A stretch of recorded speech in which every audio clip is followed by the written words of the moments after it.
I want to start with two questions. And I have an answer to the second question. Question number one is, what is the most difficult, distressing, discouraging situation in your life right now? I mean, what person, what circumstance makes you feel like, I want to give up, I want to give in, forget it? You may have not said it to anyone, but I want you to get that in your mind. If there's one thing that God could just wipe away and make right, make different, make easy, solve for you, what would it be? Question number two is, why must you keep pressing ahead? Why must you not give up, not give in, not opt out, not even quietly quit? Why is it so important to persevere? And here's the answer. Because the greatest things that will ever happen in your life will be birthed or forged in adversity. Now think of that. The greatest things that will ever happen on this journey on earth, although we hate adversity, we hate all that comes with it, but I'm telling you, the greatest achievements you'll ever have, the greatest relationships you'll ever develop, the greatest discoveries that you ever have, the greatest good, the greatest impact, the greatest times when you know God, the times when you'll be more honest with yourself, the times of greatest growth, the greatest things that will ever happen in your life will be either birthed out of adversity or they'll be forged and shaped during the difficult time. And when you get with people who have lived a little bit longer and you just start pecking around about how in the world did you get here and how did this happen and what happened? And they will talk about pain and difficulty and discouragement and redirections and things that God did. So, it's true. I mean, if you would just leaf through the Bible, you just start leafing through the Bible, you'd say, well, that's true of Joseph, it's true of Esther. The New Testament, I mean, how did the early church start out? A lot of adversity. And it's even true in just sort of the general world. Most people, when they quit just before something great was going to happen. I wonder what the music world would be like if Elvis would have listened to the stage manager when he had the opportunity for the first time to go public and sing at the Grand Ole Opry. And the stage manager said, son, keep driving trucks. You're never going to make it. I wonder what would happen to all the people that love those Western novels when Louis L'Amour got several hundred rejections before anyone ever said, we think you might be able to write a book. I wonder what would happen if Thomas Edison on try number 999 would just say, I'm done. You know what? This light bulb stuff, this whole electric stuff, it'll never work. He had over 1,000 failures before he discovered how the light bulb would work.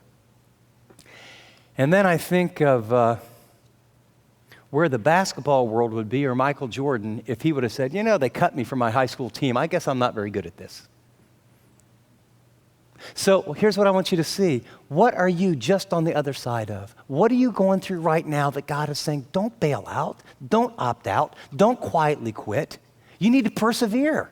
You need to let me use this adversity, this difficulty, this pain, and we're going to talk about why God does it, but then how to overcome the number one enemy. Because what happens is you get discouraged and I get discouraged and we quit.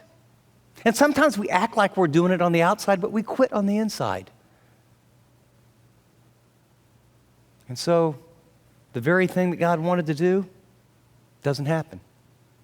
The marriage that could have been saved doesn't get saved. The kid that could have got the encouragement doesn't get it. The ministry that was just ready to break loose, well, forget it. It's never going to work.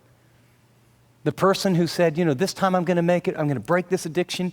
They get a setback. Oh, forget. I'm discouraged. They quit. And the thing is, then the ripples, your relationships, the ripples of all the people and all the network of those who come behind you. And so you notice in your notes, we're going to talk about facing discouragement. And we're going to face it because it's our friend. It doesn't feel like a friend, but it's your friend. And the big piece in this whole series, you can keep pressing ahead when you can begin to rethink the adversity in your life. The adversity is an uninvited, unwanted friend. But notice, in the hands of an all-knowing God. And God has three purposes for adversity, at least three.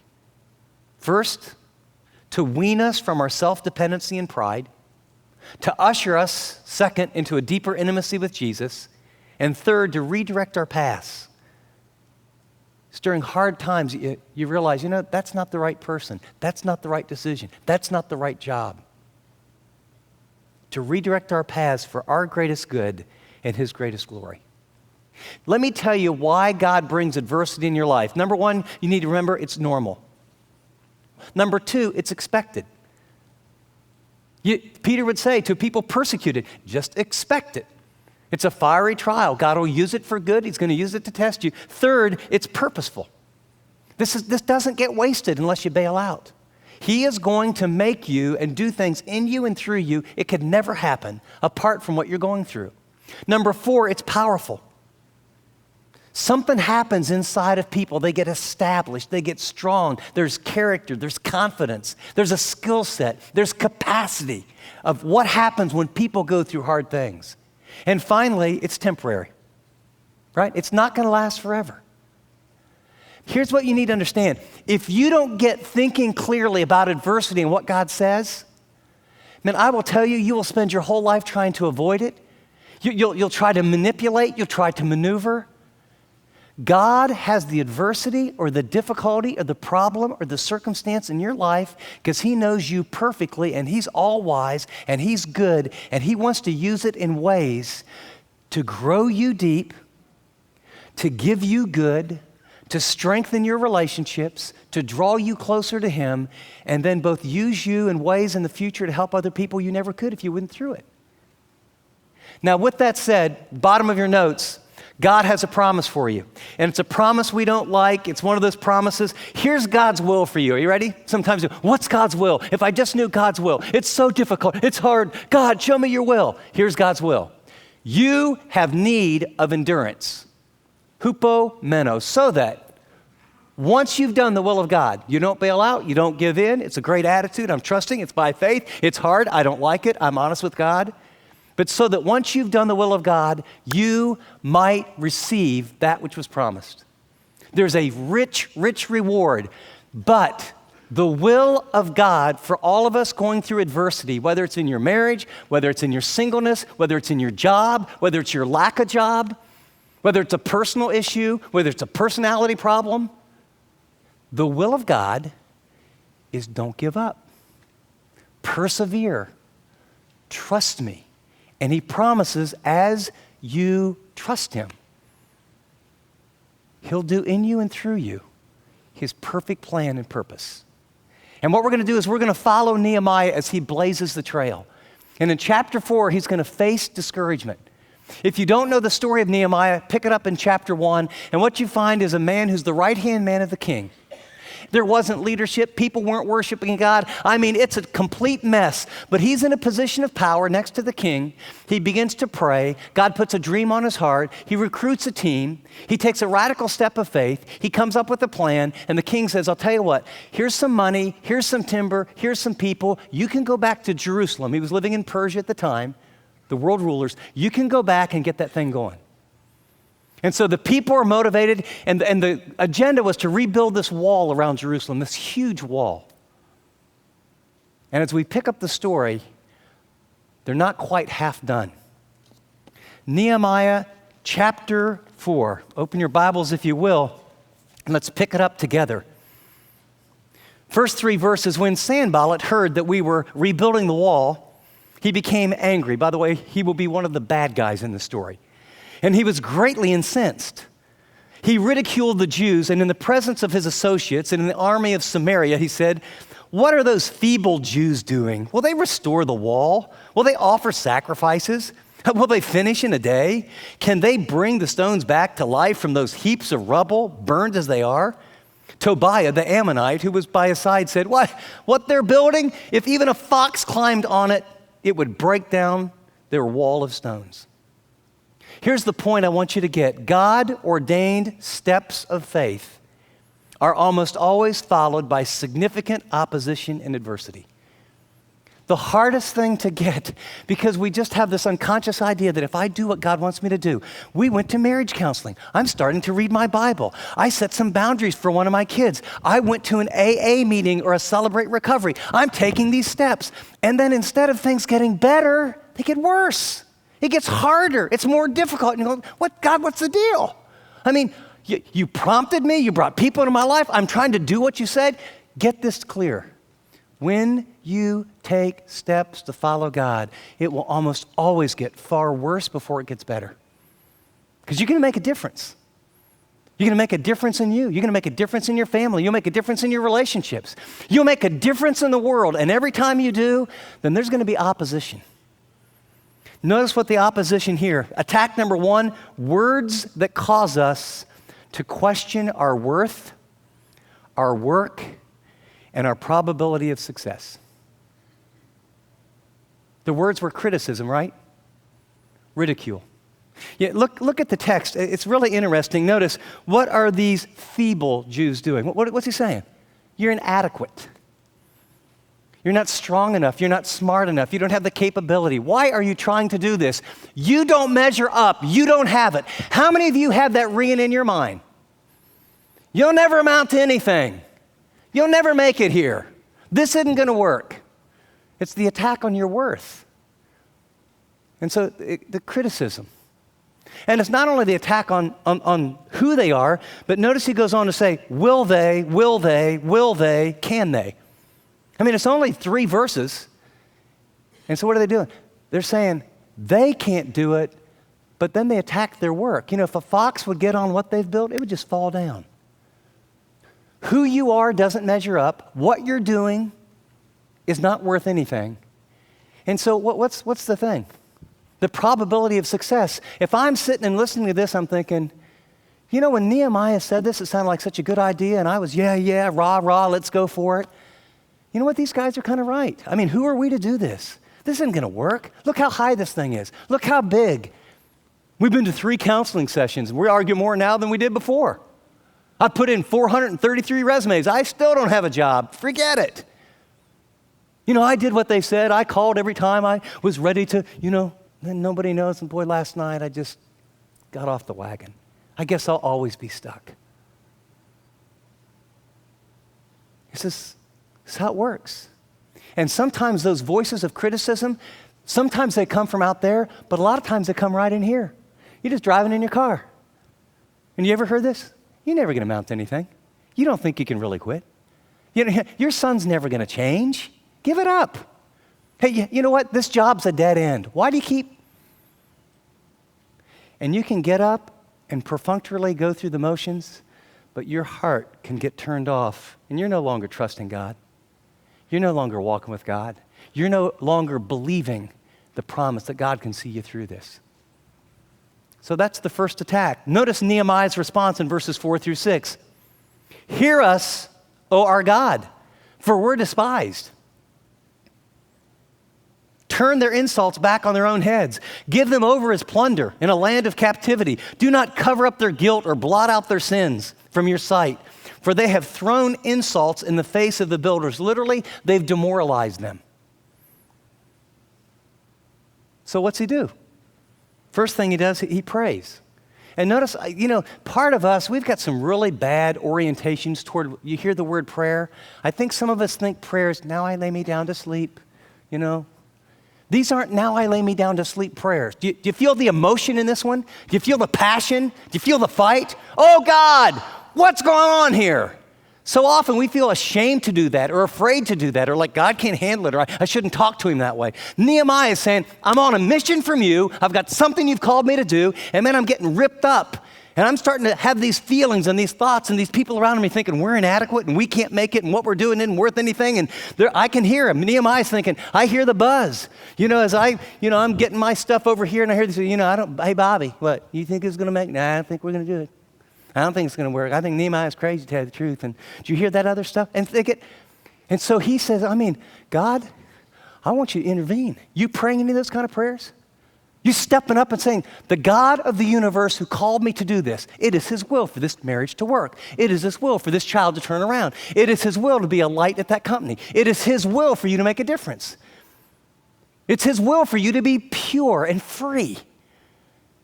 And so you pray, but you pray boldly, and you pray with power, and you pray with passion. Not some little, oh God, will you help me? I don't really think it's going to work, but it'd sure be nice if it would prayers. And then notice, you know what? He doesn't just pray. He keeps pressing ahead. He just keeps pressing ahead. Look at verse 6. So we rebuilt the wall till all of it reached half its height. Why?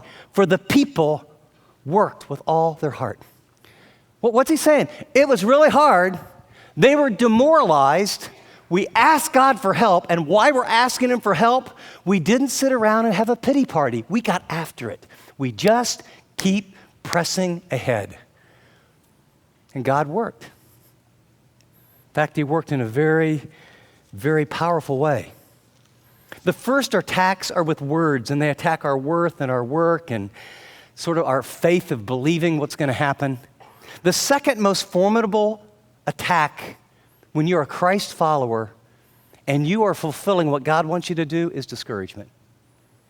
I mean, you're going to face a lot of things in your life, but of all the things I've seen, I think the most devastating thing, I've seen really strong, really bright, really gifted people get so discouraged that they just quit doing what obviously God wants to bless and already has. And sometimes it doesn't happen when things are going bad. I've had some of my most discouraging times where it's almost unexplainable. I can say, this is going well, this is going well, this is going well. God is blessing this, bless this. And then I'll have these overwhelming feelings, but you know, you're the worst person that I know, Chip. You're a terrible pastor. You're a bad dad. You're a lousy husband. You know, you said this, and you know, so-and-so thought that, and this email said that. And I'll just have this quiet little moment while all this gets up into my head, and I'll just have this thought of, you know what, maybe I ought to do something else for a living. You ever have that? I just don't want to do this anymore. I don't think it's going to work. How do you respond to that? Everybody has that. And everybody has it in almost any area on any given time. And we're going to learn that there's 4 causes of discouragement, but let's look at the text together. Look at verses 7 through 12. But when Sanballat, Tobiah, and the Arabs, the Ammonites, and the men of Ashdod heard that the repairs to Jerusalem walls had gone ahead and that the gaps were being closed, they were very angry. So, you know, attack number 1 comes, a little criticism, a little ridicule. They pray, they press ahead. Well, now they're making progress again. Well, the enemy sees they're making progress and says, okay, now they're ticked off. Here we go. They all plotted together to come and fight against Jerusalem and to stir up trouble against us. Now, notice the repetition here. This is almost a reflex with this man. But we prayed to our God and we posted a guard day and night to meet the threat. Prayer, action, prayer, action. Now listen very carefully. Meanwhile, the people in Judah, in other words, if you would go to the local coffee shop in Judah, we're in Jerusalem, Judah's the surrounding area. If you go to the local coffee shop and you hear the storekeepers and people are talking, this is the buzz. This is kind of what people are talking about. Notice what he says. The people in Judah said, the strength of the laborers is giving out. Second, there is so much rubble and we cannot rebuild the wall. Then it goes on, also our enemies. So this is what the Jews are saying around Judah. You know, doesn't look like it's going real well. Also our enemies have said, before they know it or see us, we'll be right there. And we'll be among them and we'll kill them and put an end to the work. Then the Jews who live near them, I mean, you know, let's get everybody in on the gang. The Jews who live near them came and told us 10 times over, wherever you turn, they will attack us. And then in verses 13, he responds. If we wanted to break those apart, you see 4 causes of discouragement. The first is a loss of strength. And just right next to that, the problem is fatigue. What's it say? It says, the strength of the laborers is giving out. You are vulnerable to get very discouraged, and sometimes the problem is you're just fatigued. It's too much. You're up early, you're up late, you're doing a lot. And you might even be doing a lot of the right thing. But you go and you go and you go and you go, and when you get tired and when you get fatigued and you get emotionally vulnerable, then you are prime for discouragement. That's why it's very counterintuitive to stop and take breaks. It's very counterintuitive to take care of yourself. It's very counterintuitive to stop and do some things that are renewing and fun when there's a lot to do. But as someone said, this journey's a marathon. It's not a sprint. And I will tell you, of all these, that's the one where I blow it the most. I try to do too much. I get really tired. I get overextended. And it's just predictable. Discouragement comes. And so I have to, are you ready for this? Is this like bizarre? I have to structure in and plan fun in my life. I mean, is that sick? I mean, okay, I'm going to discipline myself. I'm really going to have fun today. And so I'm serious. Because part of it, I know that, my workaholic tendencies, part of it is I know deep down where I've come from that there's this identity issue of my work and my performance has something to do with whether I'm okay. And even when I'm doing things for the right reason, that is always an Achilles heel. And so I've learned for me it's really, really important to take a full day off. The second is loss of vision. Notice their focus. It says, they said, look at all this rubble. I mean, you know that old thing about is the glass half full or half empty? I mean, now wait a second. I just heard, let's see, the wall is halfway built. And now they're looking but look at all this junk. Man, look at all this junk. No. Look at how much progress you've made. But ask yourself, see, the issue here is your focus. Are you focused on what is wrong, or are you focused on what's right? Third is a loss of confidence. The issue here is faith. Notice what they say here. We cannot rebuild the wall. Now, when there was nothing done, they said, let us arise and build. We can do it. They had faith. God's in it. The king's in it. The materials are here. Wow. Now that they're half done, and we can't do this. Some of you have made tremendous progress in areas, and you're just thinking, I can't do this. I can't do this. Stop and look in the rearview mirror. And part of looking in the rearview mirror, I'll show you a little tool I have is I started keeping journals in college because I'm so prone to see what needs to get done. And all the time, you know what? When you live off a to-do list, man, you get 20 things done, you wake up the next day and there's 24. I'm telling you, that's discouraging. So I just learned I started with writing things down, and I would write down what God has done. And when I start to get discouraged, I look back and I begin to say, well, that got done, God did that. That was a prayer for a year, that did. And when you look back, you get confidence, because the God who was faithful yesterday and last month, and you start reliving and telling stories. I mean, all of a sudden I realized God's big, but where's your focus? Where's your faith? And then fourth is a loss of security. You notice that you've got the Jews, you've got the enemies, and the key issue here is fear. You never know when it's going to happen, but the word is, when you're not looking, the economy's going to go down again. You'll never find another job.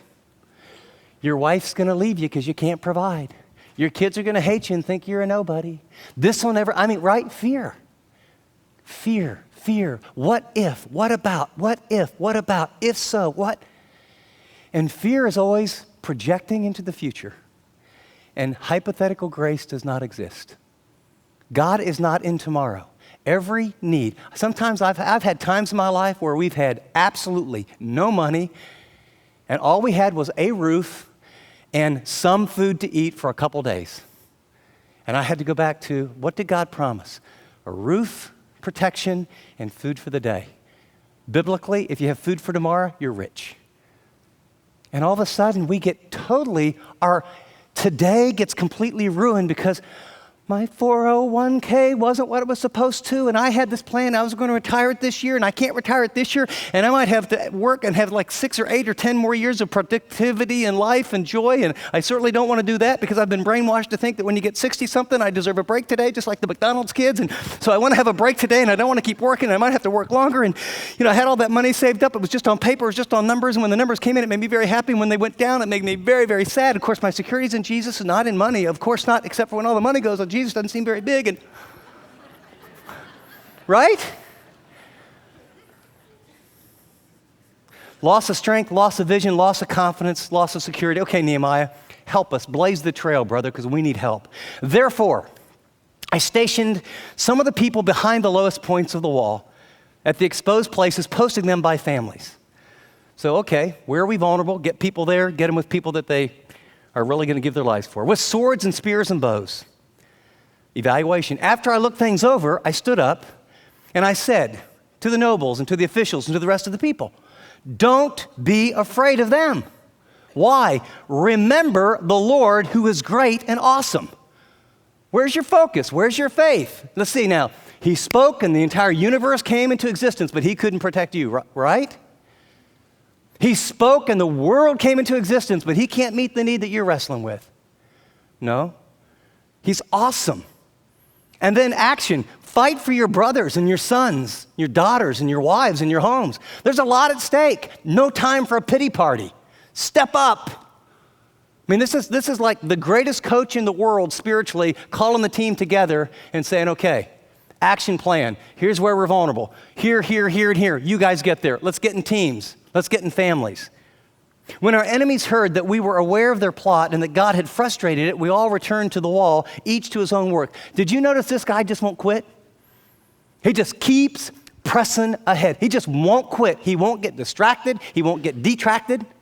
And so now they're back on the wall.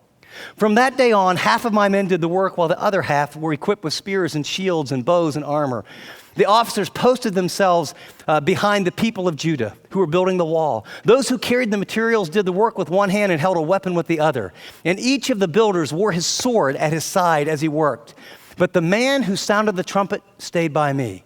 Then I said to the nobles and the officials and the rest of the people, the work is extensive and it's spread out. We're widely separated from one another along the wall. Whenever you hear the sound of the trumpet, join us here. Our God will fight for us. Do you hear? He's got a strategy. He's got a plan. We're spread out. We may be vulnerable. The guy with the trumpet's with me. When you hear it, we're going to gather together. We're not going down, people. God's bigger than this. We're going to fight. So we continued the work, verse 21, with half the men holding the spears from the first light of dawn till the stars came out. At that time also I said to the people, have every man and his helper stay inside Jerusalem. Notice the paradigm changes. He has a different plan. The last plan was okay, but the situation's different. Sometimes adversity causes us to think, oh, we were doing this, now there's a problem, maybe we need to do it different. So he says, okay, here's what we're going to do. Everyone who's working, nobody goes home anymore. We're going to have a slumber party inside Jerusalem. Everybody gets to come. Every man and his helper stay inside Jerusalem at night so they can serve us as guards by night and workmen by day. And then here's the deal, especially if you're in any kind of influential position. If you're a single parent, your kids look to you. If you're the man of the house, people look to you. If you're involved in ministry, people look to you. Listen and to what Nehemiah does. Neither I nor my brothers nor my men nor the guards with me took off their clothes. Each had his weapon even when he went for water. You hear what he's saying? It's going to be tough. It's going to be difficult. We're going to step up. God's big. We're going to make it. And by the way, there are seasons when you get up at the crack of dawn and you go to bed when it's dark. You can't live that way all the time, but under pressure, under stress, you say, we're all in, and whatever it takes, we're going to do it. So much so he models, we didn't even take our clothes off. At the end of the day, my sword's here, I put a little wash on my face, get a little food, and we're not going to stop until we get this thing done. 52 days, an engineering miracle. I had a friend who was in charge of all the engineers of this large company from one side of the Mississippi to the other half of America, and And he told me he studied this extensively, and he was very kind of, people that are like real detail-oriented and figured out how big the wall was and what kind of things they had to do. He says, absolute miracle what occurred. 4 resources that I've pulled out of this text that have been helpful to me. 1, be proactive. You might jot next to that, get moving, all right? Get moving. James 2:17 says, in the same way, faith by itself, if it's not accompanied by action, is dead. They pray, they act. They pray, they act. Second is remember who's for you. Get perspective. Just remember who God really is. What Mary, a little teenage girl, said, what?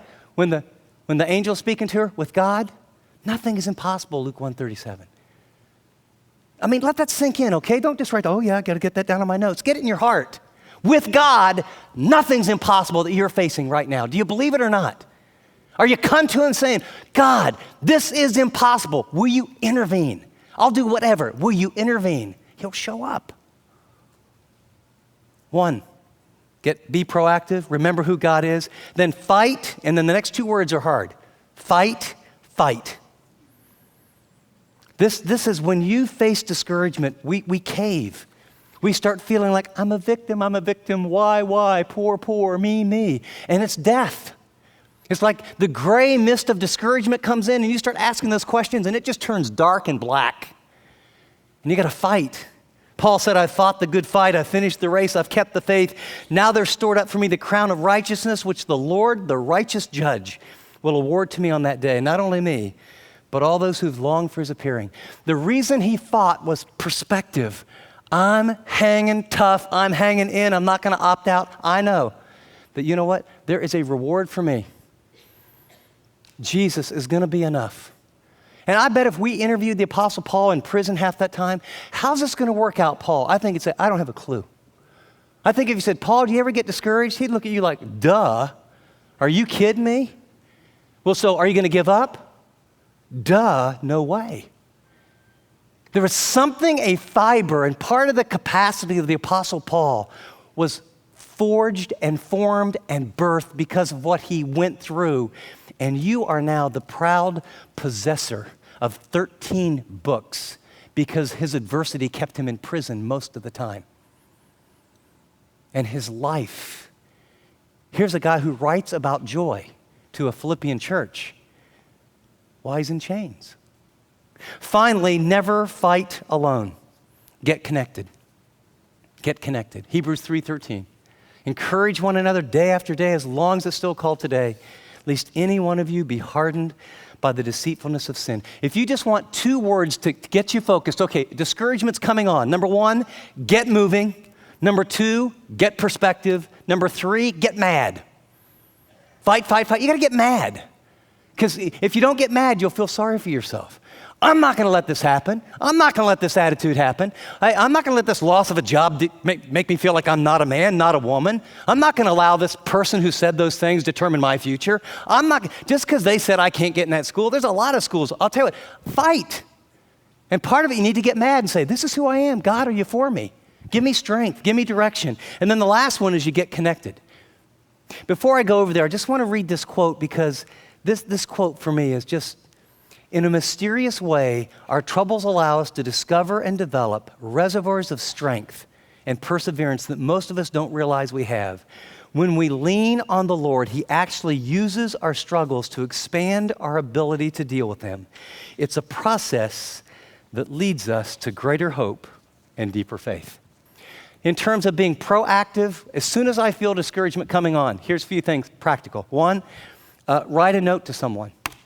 Something I often do immediately, get a workout. Those endorphins actually work. Do you feel like working out? Of course not. You don't feel, go get a workout. Help someone. Take a walk.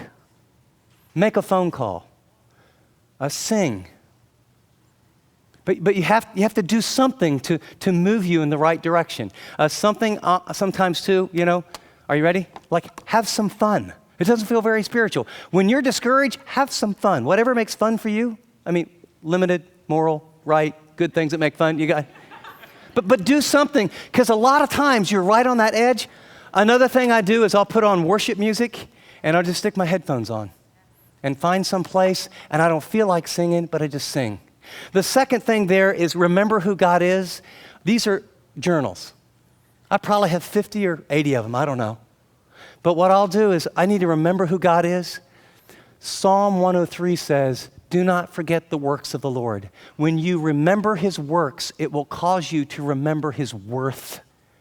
Remembering his works and what he did will lead you to who he is. And so sometimes I'll pick them up, I'll just start reading them.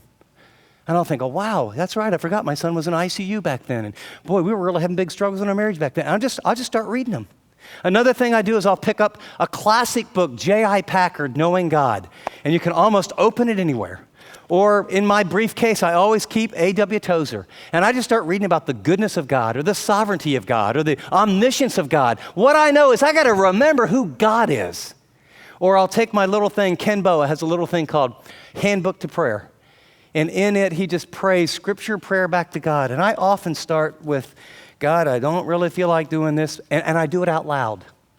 And I begin to pray these prayers out loud back to God. And what I find is the discouragement begins to dissipate because, one, I'm getting perspective.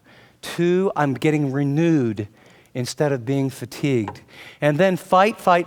On this one, all I can say is I just often have to call someone that I know and say, I'm really struggling right now. I need someone to fight with me. And here's what it is. And here's why I think. And that's where you have to get connected. You just got to find someone somewhere who you can be honest with, share with, they accept you as you are. You need to have a special friend or two that you can just open your heart and know that they're not going to judge you.